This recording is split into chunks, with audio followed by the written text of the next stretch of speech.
Alors, bonjour à toutes et à tous. Je suis Jean-Michel Guret. Je suis psychothérapeute et fondateur de l'Institut français de psychothérapie émotionnelle et cognitive. Et j'accueille aujourd'hui Coralie Vincent, qui termine son parcours de reconversion pour être psychopraticienne en technique énergétique et cognitivo-émotionnelle au sein de notre institut. Et tout d'abord, Coralie, est-ce que tu pourrais nous expliquer quel était ton métier initial? Oui, bonjour Jean-Michel, bonjour à tous.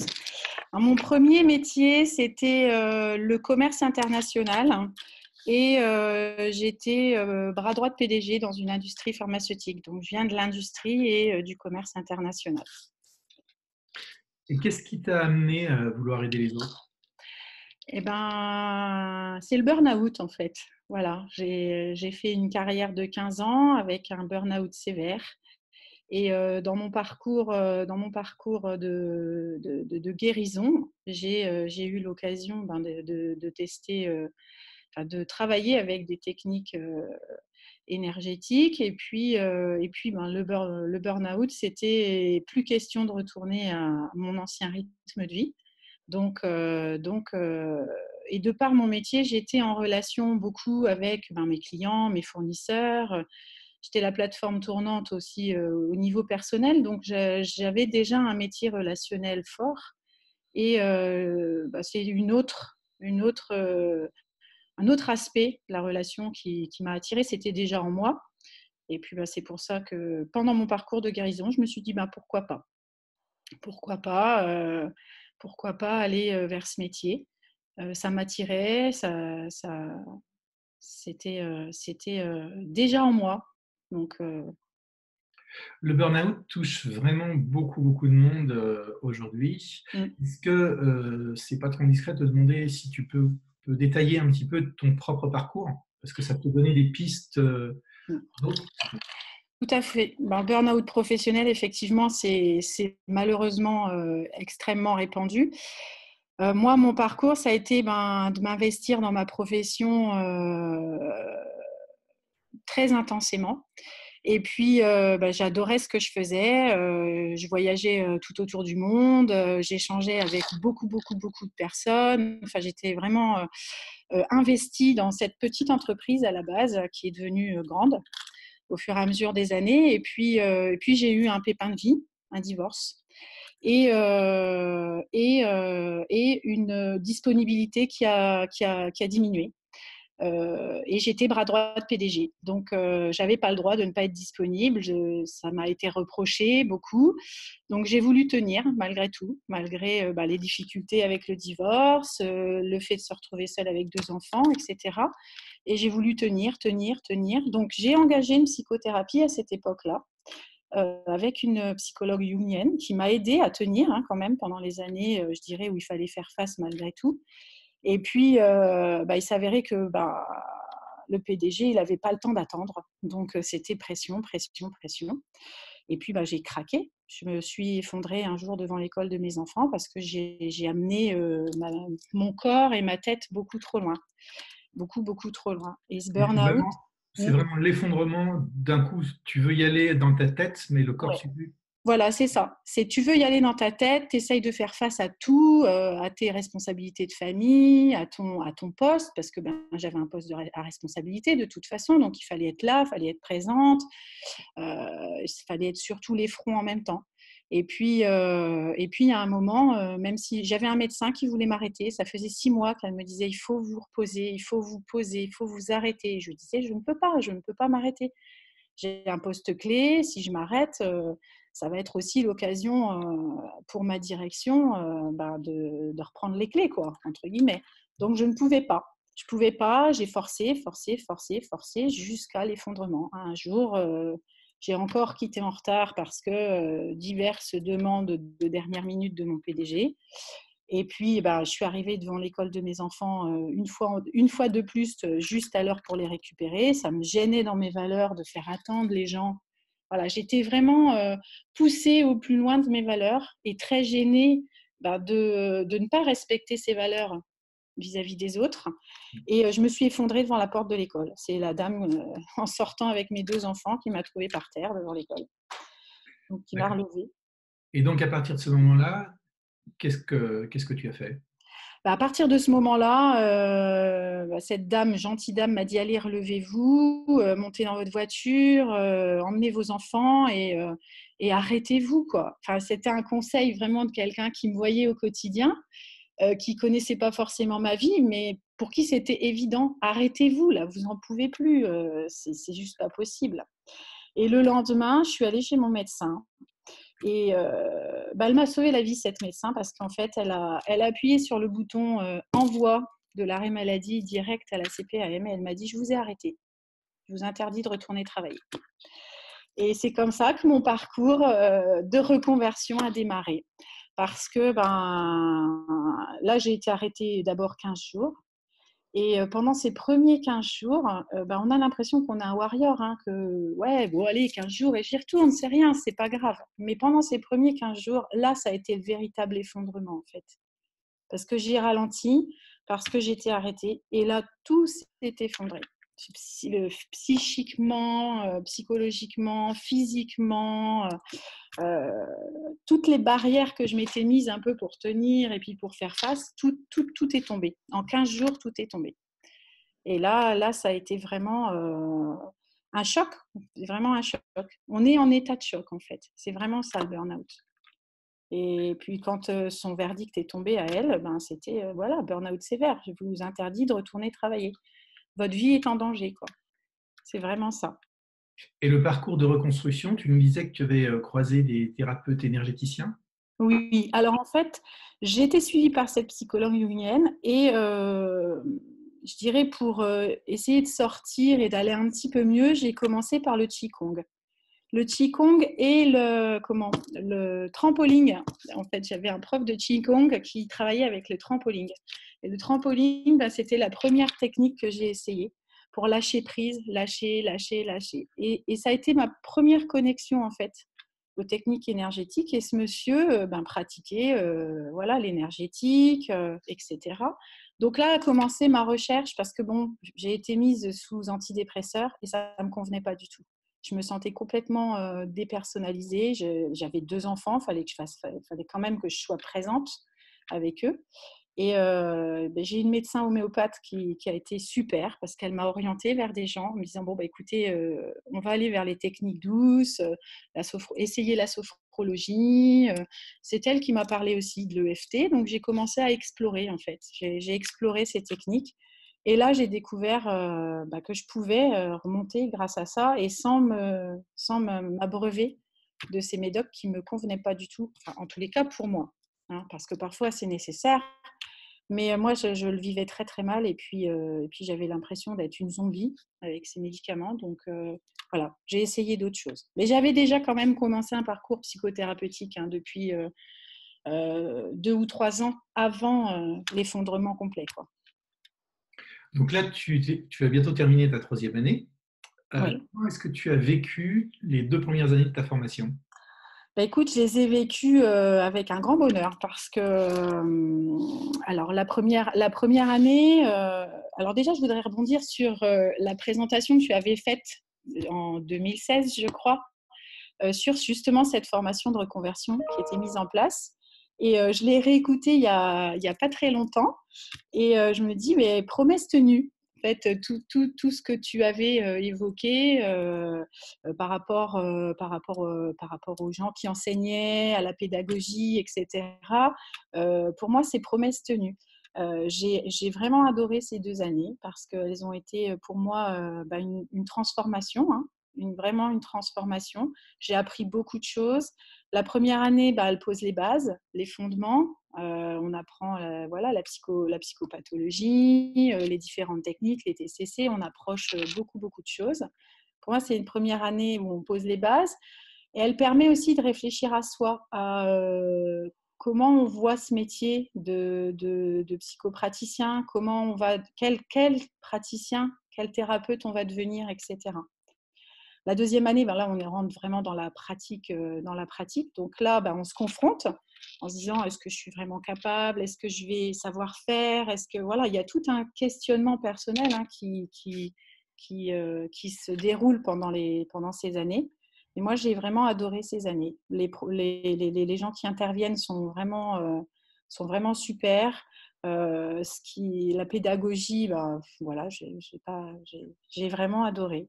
Ça m'a nourri et ça m'a fait grandir. Et au niveau de la promotion, vous avez pu développer un vrai esprit de corps, en fait, entre vous, hein. Ouais, on a une promotion qui est vraiment, voilà, on a un groupe qui est super. Il y a beaucoup de bienveillance, beaucoup d'amour, beaucoup d'entraide, beaucoup d'échanges aussi, qui nous permet ben, de progresser toutes les unes les autres, toutes et tous les unes les autres. On travaille ensemble, on fait des intervisions. Voilà, il y a vraiment une unité, une ambiance de groupe. C'est aussi ce qui compte dans cette formation, c'est qu'il se lie des liens, etc. On arrive chacun avec nos bagages qui sont parfois complètement différents. Et on rentre en lien et on progresse ensemble. Et ouais, le groupe fait aussi partie de le groupe et la chaleur du groupe et le travail qu'on y fait ensemble fait aussi partie de, du travail en fait, hein, et de l'apprentissage justement de ce métier de thérapeute. Alors aujourd'hui, tu pratiques déjà en libéral. Comment s'est passée ton installation et où es-tu installée? Alors moi, je suis installée à Châlons-en-Champagne, pas très loin de Reims, dans le Grand Est, dans le Nord-Est. Mon installation, bon, je dirais qu'elle s'est plutôt bien passée. J'ai eu la chance de trouver un cabinet plein centre-ville. Je suis bien positionnée en termes d'emplacement. Et puis, bon, bah, venant du monde de l'entreprise, j'ai pas eu trop de difficultés à créer ma société parce que je l'avais déjà fait à de nombreuses reprises. Et puis, l'installation s'est plutôt bien passée. En fait, pendant la deuxième année, on commence à pratiquer avec des gens qu'on connaît autour de nous, etc. Puis on commence à parler de ce qu'on va mettre en place. Et j'ai eu la chance d'avoir une cliente zéro qui m'a amené énormément de monde en fait. Cette première cliente m'en a amené une deuxième, la deuxième m'en a amené encore beaucoup d'autres, et puis ça continue depuis le début en fait. J'ai pour le moment pas fait beaucoup de publicité parce que le but de cette première année d'installation, c'était pas de passer à plein temps parce que j'ai envie aussi de consacrer du temps à ma famille et continuer à me former. Je dirais que l'activité se développe et à ma grande surprise, vraiment beaucoup plus vite que ce que je l'avais imaginé. Vraiment. Il y a une question, hein, qui revient très très souvent quand on a des personnes au téléphone qui hésitent à faire cette Oui. reconversion. Mm. La question, c'est est-ce qu'on peut vraiment vivre de cette activité? Alors aujourd'hui, moi j'ai un cas un petit peu particulier. Comme j'ai décidé de ne pratiquer qu'à mi-temps, j'en vis pas complètement puisque je travaille qu'à mi-temps. Mais si je développais l'activité, oui, je pourrais en vivre hein, parce qu'aujourd'hui je couvre mes charges et je dégage suffisamment d'argent pour financer mes formations, etc. Donc, oui, c'est quelque chose dont on peut vivre et ça, je dirais que ça se développe franchement, sincèrement, par rapport à ce que je pensais, beaucoup plus rapidement que ce que je pensais. Il semble Parce que plus besoin de faire un site internet. je n'ai pas fait de site internet, Ouais.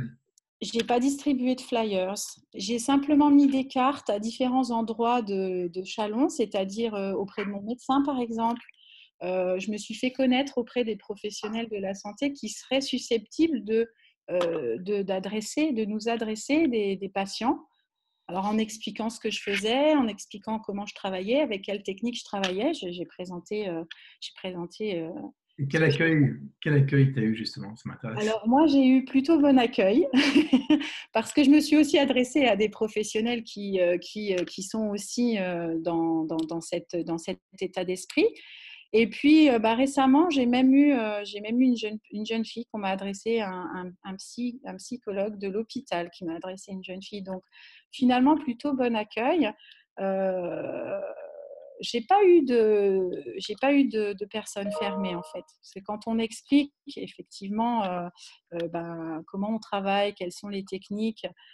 J'ai mon médecin qui est homéopathe, donc évidemment qui est quand même dans cet état d'esprit. Les kinés et ostéos que je connais recommandent aussi assez facilement. Bon, après, on a toujours de toute façon des gens qui ne sont pas très ouverts, mais ça n'empêche pas, je dirais, de se développer. Puis parfois, je reçois dans le cabinet des gens qui ne connaissent pas du tout, mais vraiment pas du tout. On leur a dit, tenez, allez voir, et ils ne connaissent pas du tout cette technique. Et quand on leur explique, ça prend sens pour eux. Et ils y viennent très facilement, sincèrement. Et est-ce que ça demande beaucoup de temps de travail entre les cours? Parce que bon, moi, je fais partie des enseignants, donc nous, on sait ce qu'on fait, mais Ouais. les stagiaires, vous vivez ça comment entre les cours? Alors, personnellement, pour moi, je n'investis pas tant de temps que ça, finalement. Parce que la formation, elle est quand même bien construite. Elle est sur une durée de 3 ans, avec des cours qui sont tous les mois. Donc, on a du temps entre chaque module pour relire, s'imprégner, etc. Je trouve que cette durée, elle est super parce que c'est quand même un programme de reconversion. On a tous nos vies autour. Donc, il ne faut pas vouloir aller trop vite. Cette cadence-là, elle permet vraiment d'intégrer les notions. Et puis on y revient, et puis on les revoit, je dirais, entre chaque enseignant. Il y a des rappels, il y a des révisions, on revoit les choses. Donc, on a vraiment le temps d'intégrer. Et finalement, ça ne demande pas, pour moi en tous les cas, tant de temps que ça. On ne consacre pas 10 heures ou 20 heures par semaine à étudier ces cours, quoi. Ce temps et cette organisation permet vraiment d'intégrer les notions. Et tu en parlais déjà tout à l'heure, mais tu as continué à travailler sur toi durant les 3 années. Quel changement tu as ressenti au niveau personnel? La psychologie énergétique, pour moi, elle permet d'aller vraiment en profondeur à l'intérieur de soi et d'aller vraiment faire des grandes modifications et des grands changements. Chose que je n'avais pas. J'avais commencé par de la psychothérapie classique et je n'avais pas ressenti cette profondeur dans les changements. On peut aller vraiment très en profondeur et puis libérer les émotions. Et moi, mes transformations, c'est que je prends de plus en plus confiance en moi, je me connais de mieux en mieux et puis plus de joie de vivre, plus de… Voilà, je me sens à ma place aujourd'hui. C'est un parcours, c'est une transformation. Cette formation, ça a été aussi un parcours de transformation et elle permet de peu à peu prendre sa place, se sentir à sa place, découvrir quel thérapeute on a envie d'être par rapport à notre parcours, par rapport à ce qu'on a déjà à l'intérieur de nous. Et on sera tous des thérapeutes complètement différents qui vibront différemment. Mais c'est ce que ça m'a permis, moi, d'aller en profondeur et d'aller vraiment changer des choses. Plus qu'éteindre, changer des choses. Le choix de cette formation de reconversion, ça a été la meilleure décision que j'ai prise dans toute ma carrière professionnelle, je dirais. J'en ai fait plein des formations, mais celle-ci, elle est vraiment solide, enrichissante. Et elle permet de développer nos qualités de thérapeute et de devenir euh, un, un professionnel et de se sentir légitime à, à pratiquer. Et voilà, moi je pense que voilà, aujourd'hui, s'il y avait un choix que je devais faire, que je devrais refaire, ce serait celui-là. Parce qu'aujourd'hui, je me sens à ma place, vraiment. Et quel message tu aimerais faire passer à des personnes qui se disent j'y vais pas Alors, écoutez, je leur dirais, allez-y, les yeux fermés, allez-y, parce que vous ne serez pas déçus. Et puis, ce que j'apprécie aussi, c'est l'écoute qu'on peut avoir au sein de l'IFPEC. C'est-à-dire que quand on a quelque chose à demander, quand on a quelque chose à dire ou quand quelque chose ne convient pas, c'est entendu et il y a de la réactivité. Parce que comme dans toute formation, voilà, on peut avoir des demandes particulières, il peut y avoir des choses qui ne conviennent pas, etc. Mais c'est entendu et il y a une grande réactivité. Pour ma part, c'est mon avis. Et je dirais que je la recommande chaleureusement. Je ne change pas d'avis par rapport aux commentaires que j'avais fait la première année. À la fin de ma première année, je n'ai pas changé d'avis. Je la recommande vraiment chaleureusement, cette formation. Si vous avez envie de devenir thérapeute, c'est une belle formation.